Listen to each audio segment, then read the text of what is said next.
Hello दोस्तों, क्या हाल चाल आपके। तो वीडियो शुरू करने से पहले अगर आपने बाकी हनुमा सीरीज के पिछले पार्ट नहीं देखे तो उसका लिंक आपको डिस्क्रिप्शन में मिल जाएगा। और आज की वीडियो में सीजन 1 खत्म।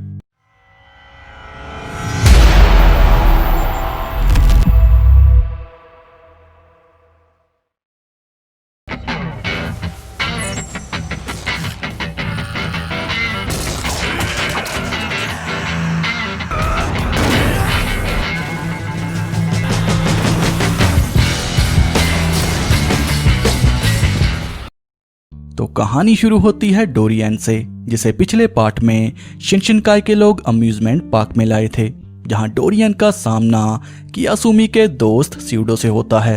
अब जैसा कि आप सब जानते हो कि जब डोरियन को सामने वाला ज्यादा पावरफुल लगता है तो डोरियन चालाकी से उसे मारने की कोशिश करता है। और यहाँ भी डोरियन चालाकी से स्यूडो को मार देता है, जिसके बाद डोरियन स्यूडो को कहता है कि पावर से ज्यादा दिमाग का इस्तेमाल करना चाहिए। और तभी हम रेट्सू, काट्सुमी और डोपो को देखते हैं, जहां काट्सुमी डोरियन को कहता है कि तुम बहुत ही घटिया और घमंडी इंसान हो, तुम्हें इस दुनिया में रहने का कोई हक नहीं। डोरियन रेट्सू को कहता है, क्या काट्सुमी का कहना ठीक है ब्रदर। अब इसके बाद हम जान पाते हैं कि रेट्सू के बैलिन टेम्पल में एक ऐसा फॉरेनर था जिसने कायो का टैग हासिल किया। उसने अपनी पावर की मदद से पहाड़ों में सुरंग बना दी थी। और हम जिस वॉरियर की बात कर रहे हैं वो कोई और नहीं बल्कि डोरियन है। रेट्सू और डोरियन एक ही टेम्पल से मार्शल आर्ट सीखे हैं। अब डोरियन की सच्चाई जानने के बाद रेट्सू डोरियन को रिस्पेक्ट देता है, पर डोपो कियासुमी का रिवेंज लेना चाहता है, जिस कारण दोनों में अमेजिंग फाइट होती है, जिसमें डोरियन बुरी तरह पिट रहा था। हार को सामने देख डोरियन हिप्नोसिस ट्रिक को यूज करता है, जो डोरियन ने पहले कियासुमी पर की थी। पर डोपो बहुत ही चालाक है, वो डोरियन की सारी ट्रिक्स को पीछे छोड़ उसे बुरी तरह मारने लगता है। अब बात करें डोपो के कटे हाथ की, तो उसने सर्जरी से हाथ को जोड़ लिया था। डोपो से हड्डियां तोड़वा के डोरियन हार को कबूल करता है, जिसके बाद हॉस्पिटल में डॉक्टर नोटिस करते हैं कि डोरियन के हाथ में डेटोनेटर बॉम्ब है। अब डोरियन अपनी हार को बर्दाश्त नहीं कर पाया, इसलिए हॉस्पिटल से भागकर वो डोपो के घर पहुंचता है, जहां डोपो के मुंह पे बॉम्ब ब्लास्ट करके डोरियन जीत का जश्न मनाता है। जिसके बाद रेट्सू डोरियन को आईना दिखाता है कि काट्सुमी का कहना ठीक था, तुम घमंडी और घटिया इंसान हो। सच तो ये है तुम आज तक कोई फाइट जीते ही नहीं, तुमने हमेशा धोखा दिया। रेट्सू की बातें सुन डोरियन उसे फाइट के लिए चैलेंज करता है, लेकिन रेट्सू के एक ही अटैक से डोरियन बुरी तरह हार चुका था, जिससे डोरियन की ईगो मर चुकी थी और एक बच्चे जैसे डोरियन ने जन्म लिया, जो कि ढेर सारी कैंडीज की डिमांड कर रहा था। रेट्सू डोरियन को कहता है कि मैं तुम्हारे लिए ढेर सारी कैंडीज लाऊंगा। अब डोरियन और स्पेक दोनों का खेल खत्म हो चुका है, बाकी बचे 3, डोयल, यानागी और सिरोस्की। अब सिरोस्की को जब पता चला कि बाकी हनुमा एक चैंपियन है, तो सिरोस्की ने सीधे बाकी हनुमा से पंगा लेने का प्लान बनाया। वो कोजी को किडनैप करने की कोशिश करता है, पर बाकी हनुमा को पहले से पता था कि सिरोस्की ऐसी हरकत करेगा, इसलिए बाकी हनुमा पहले से रेडी था। पर सिरोस्की जैसे तैसे कोजी को अपने साथ ले जाता है। और इधर सोनोडा को दुनिया भर के ऑफिसर कहते हैं कि बाकी 3 कैदियों को दबोचने के लिए तुम्हें मिस्टर ओलिविया की मदद लेनी होगी। सोनोडा सभी ऑफिसर की बात मान के यूएसए के एरिजोना प्रिजन पहुंचता है, जहां ओलिविया के सेल को देख सोनोडा की आंखें फट जाती हैं। ओलिविया का सेल किसी लग्जरी पेंट हाउस से कम नहीं था। अब यहाँ पर मैं आपको ओलिविया के काम के बारे में बताता हूँ। तो ओलिविया का काम दुनिया भर के डेंजरस क्रिमिनल्स को जेल के अंदर डालने का है, जिसके बदले में ओलिविया को लग्जरी लाइफ मिलती है। ओलिविया की लग्जरी लाइफ को देख सोनोडा अपनी जिंदगी पर थूक रहा था कि मुझे पुलिस की जगह क्रिमिनल होना चाहिए था। अब ओलिविया को प्रिजन में इन्फॉर्म किया जाता है कि उसके पुराने दुश्मन ने एक बिल्डिंग में ढेर सारे लोगों को मार दिया। ओलिविया सोनोडा को कहता है कि तुम्हें अपना काम दिखाने का समय आ चुका है। ओलिविया का दुश्मन उसे शॉटगन से मारने की कोशिश करता है, जो कि उसकी जिंदगी की सबसे बड़ी गलती थी, क्योंकि ओलिविया ने एक ही पंच में मामला सुलझा दिया। अब इसके बाद ओलिविया सोनोडा के साथ टोक्यो पहुंचता है, जहां से ओलिविया को यानागी, सिरोस्की और डोयल को अरेस्ट करना है। अब एक बात और बता दूं, ओलिविया को बिल्कुल पसंद नहीं कि किसी और प्रिजनर को उसकी तरह आज़ादी मिले। अब इसके बाद हम सिरोस्की के पास कोजी और योजिरो को देखते हैं, जहां योजिरो से समझाता है कि ये हरकत काफ़ी घटिया थी। और तभी ओलिविया सिरोस्की को दबोच लेता है कि तेरी असली जगह जेल में है। ओलिविया योजिरो को देख काफ़ी खुश था, क्योंकि दोनों पुराने दोस्त हैं। बाकी हनमा को कात्सुमी से सिरोस्की की लोकेशन मिल चुकी थी, इसलिए जल्दी से बाकी हनमा सिरोस्की के पास पहुंचता है, जहां कोजी की हालत देख बाकी हनमा सिरोस्की पर टूट पड़ता है, जहां बाकी सिरोस्की को बिल्डिंग से नीचे फेंक देता है। बाकी हनमा की पावर को देख ओलिविया बाकी हनमा की तारीफ करता है कि ओगर का बेटा किसी से कम नहीं। गुस्से में बाकी ओलिविया को भी 4-5 घूंसे लगा देता है, पर तभी सिरोस्की फिर से आकर बाकी को फाइट के लिए चैलेंज करता है। सिरोस्की को देख बाकी परेशान था कि सिरोस्की जिंदा कैसे बचा, लेकिन हम सब तो जानते हैं कि सिरोस्की की फिंगर्स काफी स्ट्रांग हैं। बाकी हनमा को पीटकर सिरोस्की भाग जाता है, पर जैसे तैसे सिरोस्की के अड्डे को ढूंढकर बाकी उसे फाइट के लिए चैलेंज करता है, जहां बाकी हनमा सिरोस्की को असली पावर दिखाता है। पर तभी ओलिविया आकर बाकी हनमा को कहता है कि आज के लिए इतना काफी है, ये शिकार मेरा है। बाकी उसे कहता है कि मुझे हल्के में मत लेना, पर ओलिविया बाकी को समझा देता है कि मैं भी तेरा चचा हूँ। ओलिविया के एक ही पंच में सिरोस्की को जेल जाना पड़ा। बाकी हनमा समझ चुका था कि ओलिविया कोई मामूली चीज नहीं है। सिरोस्की को पुलिस के हवाले करके ओलिविया बाकी को गले से लगाता है कि दुनिया की सबसे पावरफुल चीज प्यार है। अब इसके बाद पुलिस स्टेशन में ओलिविया पे डॉयल हमला कर देता है, जहां दोनों एक दूसरे पर भारी पड़ रहे थे, पर सोनोडा और शिबुकावा के आने से पहले डॉयल यहां से भाग जाता है। डॉयल की पावर को देख ओलिविया डॉयल को छोड़ देता है कि इसे मैं बाद में देखूंगा। शिबुकावा को देख ओलिविया काफी खुश था कि ओल्ड गीजर से काफी देर बाद मुलाकात हुई, पर शिबुकावा की पावर के सामने ओलिविया बच्चा था। भाई साहब, किसी को नहीं पता कौन किससे ज्यादा पावरफुल है। खैर, इसके बाद हम शिनोगी को देखते हैं, जो कि यानके की कराटे का मास्टर है। ये शिनशिनकाई के लोगों को अपनी टेक्निक सिखाएगा। इसे अंडरग्राउंड अरीना में वॉरियर के नाम से जाना जाता है। अब इसके बाद हम कैप्टन गैरी को देखते हैं, जो कि योजिरो हनमा का दोस्त है। डॉयल गैरी को अपने सीक्रेट वेपन्स और स्किल्स के बारे में बता रहा था कि वो कितना डेंजरस है, लेकिन तभी शिनोगी और डॉयल के बीच फाइट को दिखाया जाता है, जहां डॉयल शिनोगी के सामने ढीला पड़ रहा था, लेकिन अपने सीक्रेट अटैक से वो शिनोगी को अधमरा कर देता है। और इधर बाकी और कोजी एक होने वाले थे, पर तभी योजिरो हनमा उसे कहता है कि अपनी ताकत फाइट के लिए बचा के रखना, जिसके बाद बाकी कोजी को कहता है कि काम होने के बाद वो वापिस आएगा और फिर दोनों मिलके एक हो जाएंगे। अब इसके बाद रेट्सु की मुलाकात बाकी हनमा के भाई जैक हनमा से होती है, जो कि स्पेक की तरह लंबा और पावरफुल था। पर पहले जैक ऐसा नहीं था।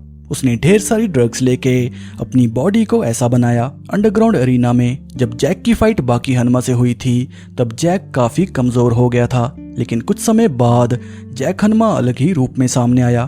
खैर, रेट्सु की मुलाकात गलती से डॉयल से हो जाती है, जहां दोनों मिलकर ड्रिंक करते हैं, पर डॉयल का इरादा रेट्सु से फाइट करने का था, लेकिन डॉयल को नहीं पता कि रेट्सु भी इसी काम के लिए बैठा है। डॉयल की एक आंख फोड़कर और उसकी बॉडी को जख्मी कर रेट्सु डॉयल को मारने वाला था, पर तभी पीछे से जैक आकर रेट्सु को बेहोश कर देता है। जैक हनमा डॉयल को कहता है, तुम काफी जख्मी हो चुके हो, घर जाके रेस्ट करो, बाद में मुझसे फाइट करना। डॉयल यहाँ से जाने ही वाला था कि तभी उसे रेट्सु की याद आती है कि अगर उसने रेट्सु को इसी हालत में छोड़ दिया तो पता नहीं रेट्सु के साथ क्या होगा। इसलिए पूरी रात डॉयल रेट्सु का ख्याल रखता है, और जब सुबह रेट्सु की नींद खुलती है तो डॉयल की हालत देख रेट्सु के मन में दया जागी कि मेरा दुश्मन होने के बावजूद भी डॉयल ने मेरा ध्यान रखा। रेट्सु जल्दी से डॉयल को शिनशिनकाई एकेडमी में लेके जाता है, जहां डॉक्टर डॉयल की जान बचा लेते हैं। ठीक होने के बाद हम रेट्सु और डॉयल के बीच एक अच्छी दोस्ती को देखते हैं, पर दुश्मन तो दुश्मन है। डॉयल कात्सुमी और उसके स्टूडेंट्स को थैंक यू कहता है कि तुम लोगों ने मेरी जान बचाई, और ये कहने के बाद डॉयल कात्सुमी और उसके स्टूडेंट्स को आग लगा देता है। लेकिन इससे पहले डॉयल यहाँ से भाग पाता, डोपो उसे फाइट के लिए चैलेंज करता है, जहां डॉयल को पीटकर डोपो कात्सुमी के हवाले छोड़ देता है।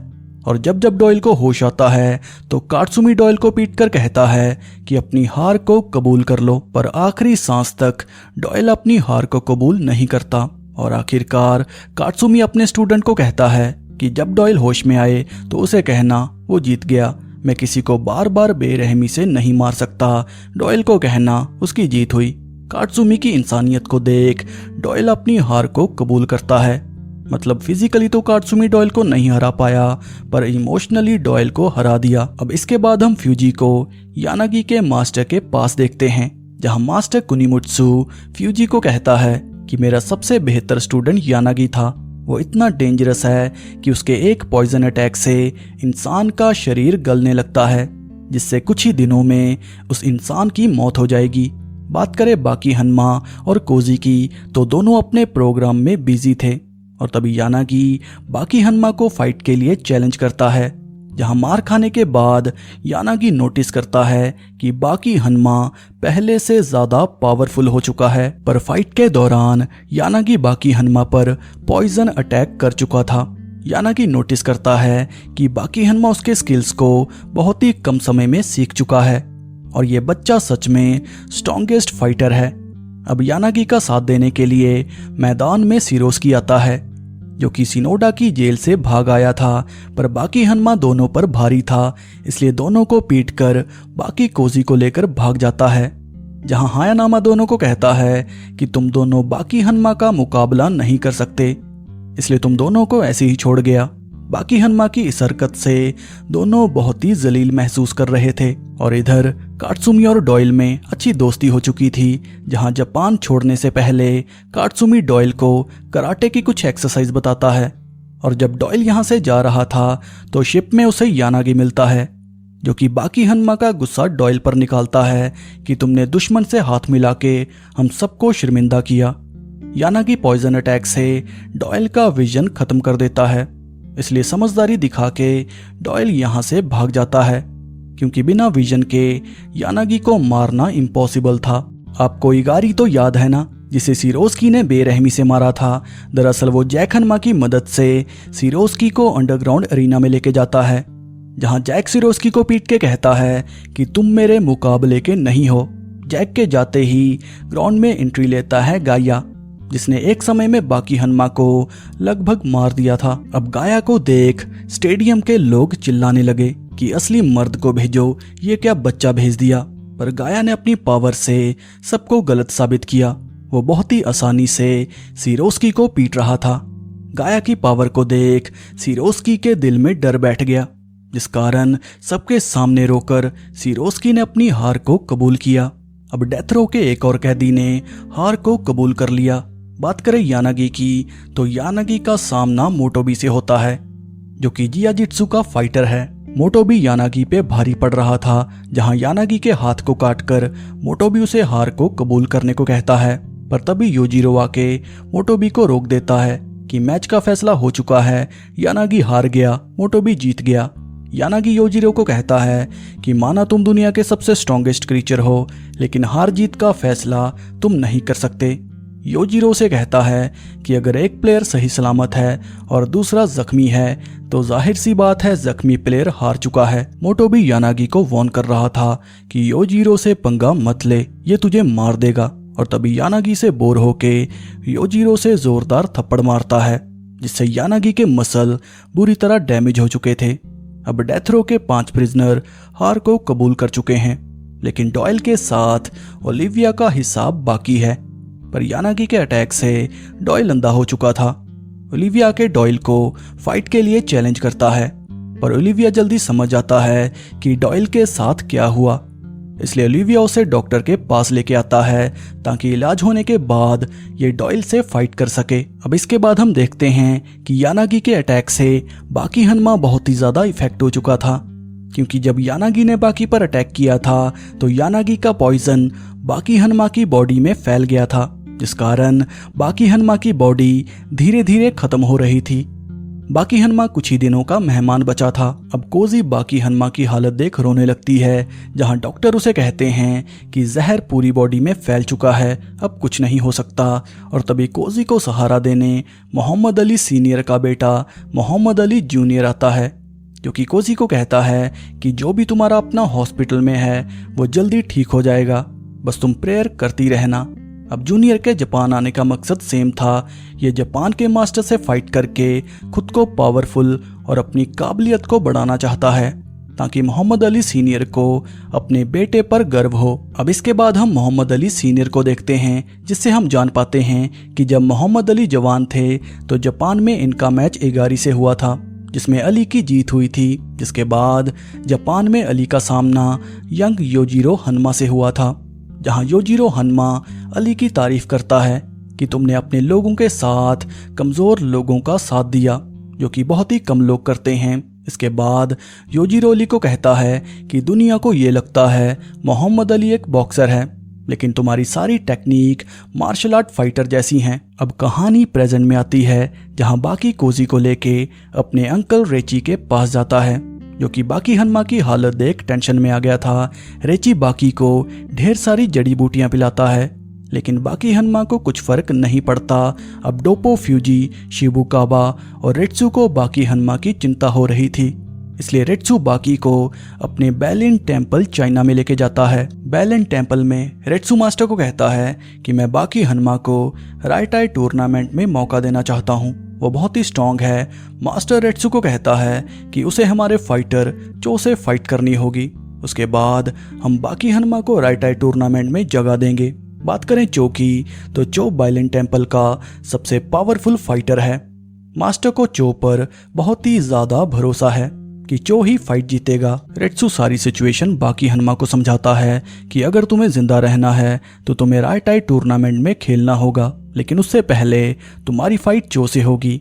बाकी हनमा मरने की कगार पे है, लेकिन रेट्सू का खुद पे भरोसा देख बाकी हनमा चो से फाइट करता है, जहां बीमार होने के बावजूद भी बाकी उसे आसानी से हरा देता है। अब इसके बाद रेट्सू और मास्टर बाकी हनमा को राइटाई टूर्नामेंट के बारे में बताते हैं कि 100 साल में एक बार राइटाई टूर्नामेंट होता है, जहां चाइना के ढेर सारे कायो यानी कि मार्शल आर्ट मास्टर एक दूसरे से फाइट करते हैं, और हो सकता है अपनी विल पावर से बाकी हनमा ठीक हो जाए। पर कोजी काफी डरी हुई थी, वो बाकी हनमा को खोना नहीं चाहती, लेकिन इसके अलावा और कोई रास्ता नहीं था।